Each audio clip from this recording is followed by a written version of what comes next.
What's happening, football fans? Welcome back inside the set of Gridiron Glory. I'm your host, Jaush Huntsberger, alongside our MVL reporter, Colin Brown, here to do our Game of the Week chat. This week's game features Tri-Valley, who's sitting at 10-0 and at the 1 seed, who's facing Tecumseh, 8-2 at the 8 seed. Colin, we saw this same exact matchup last year in the playoffs. That's right, Josh. And in that first round last year, Tri-Valley got the upper hand, 48-30 over those Tecumseh Arrows. And a big reason for that was 4 rushing and sack for the Scotties. That was the big dog, Austin Jones, 308 rushing yards, 4 touchdowns. He carried the team. Player of the Year finalist for a reason. This kid's been doing it for years. Now, Tecumseh's not a team we mention on our show too much. Colin, give us a little bit of info what type of team they are.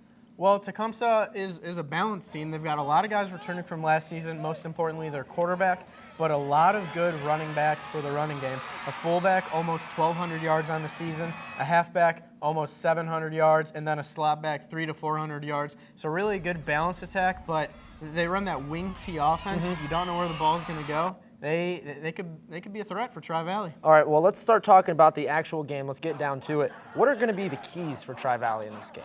Well, a big key is that they're playing at home. Those Tri-Valley fans, they're great fans. It's always good to have some of that home cooking.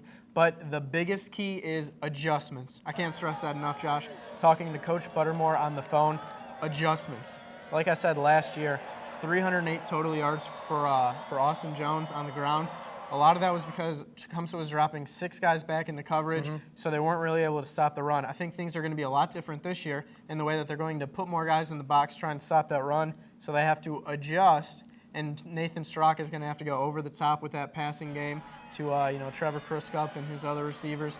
I think he's going to be able to do that, and Tri-Valley will be pretty successful. All right, well, how successful do you think they'll be? Go ahead and give us a prediction on this game Friday night. Well, last year scoring 48 points. I think Tri-Valley can do that again, but they gave up 30 points. I think that Scotty defense is going to look a little bit better. I'm going to say Tri-Valley by 3 scores. 3 scores, all right. Well, I know you Scotty fans out there really like that answer. So, Colin, to see if he's right, tune into our show Friday night at 11:30 on WOUB. But if you can't wait till then, come on back to our website at woub.org/gridiron. There you can find previews, scores, pretty much anything you want to know about our teams. So, until then, for Colin Brown, I'm Jaush Huntsberger, reminding you that there's nothing better than Friday nights and Gridiron Glory.